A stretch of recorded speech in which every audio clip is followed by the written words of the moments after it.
SDM Naval के आदेशों को नहीं मान रहा दबंग भूलेंद्र सोनी। एसडीएम नवल के आदेश हैं या गुब्बारे में भरी हवा। दबंग भूलेंद्र सोनी के द्वारा एसडीएम नवल के आदेशों का उल्लंघन कर पुनः निर्माण कार्य चालू कराकर ऐसा लग रहा है जैसे दबंग भूलेंद्र सोनी के सामने प्रशासन नतमस्तक ही दिख रहा है। दबंग भूलेंद्र सोनी पत्रकारों को फर्जी मुकदमे में फंसाने की धमकी देता है। नवल तहसील अंतर्गत महाराजपुर थाना क्षेत्र के महाराजपुर में हो रहा ग्राम समाज की जमीन पर कब्जा भूलेंद्र चंद्र सोनी द्वारा करवाया जा रहा है। ग्राम समाज की जमीन में निर्माण कार्य। ग्राम समाज की जमीन पर कब्जे को लेकर एसडीएम नवल ने दिए थे जांच कर कार्यवाही के आदेश। कार्यवाही के आदेशों के बाद भी आज दबंग भूलेंद्र सोनी निर्माण करा रहा है। मौके पर पहुंची लेखपालों की टीम ने रुकवाया था निर्माण कार्य।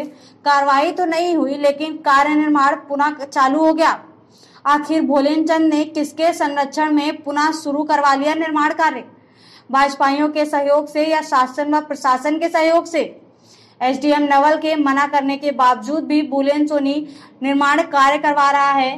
अब सवाल यह उठता है कि क्या यह एसडीएम नवल के आदेश दबंग भूलेंद्र सोनी के सामने फीके पड़ गए हैं? दूसरा सवाल यह भी खड़ा होता है कि क्या एसडीएम नवल के ऊपर किसी सत्ताधारियों का दबाव पड़ रहा है जिसके चलते दबंग भूलेंद्र सोनी के पुनः निर्माण कार्य शुरू करवा दिया। अब देखने वाली बात यह होगी कि क्या एसडीएम नवल इस पूरे प्रकरण को गंभीरता से लेते हैं या भूलेंद्र सोनी द्वारा समाज की जमीन पर पूर्ण रूप से कब्जा करने में सफल हो जाएगा। यदि भूलेंद्र सोनी ग्राम समाज की जमीन पर पूर्ण कब्जा कर लेता है तो कहीं न कहीं नवल तहसील के अधिकारियों को भ्रष्ट शैली की पोल जरूर खुल जाएगी। केएनपी न्यूज़ 1 के लिए जय सिंह की रिपोर्ट।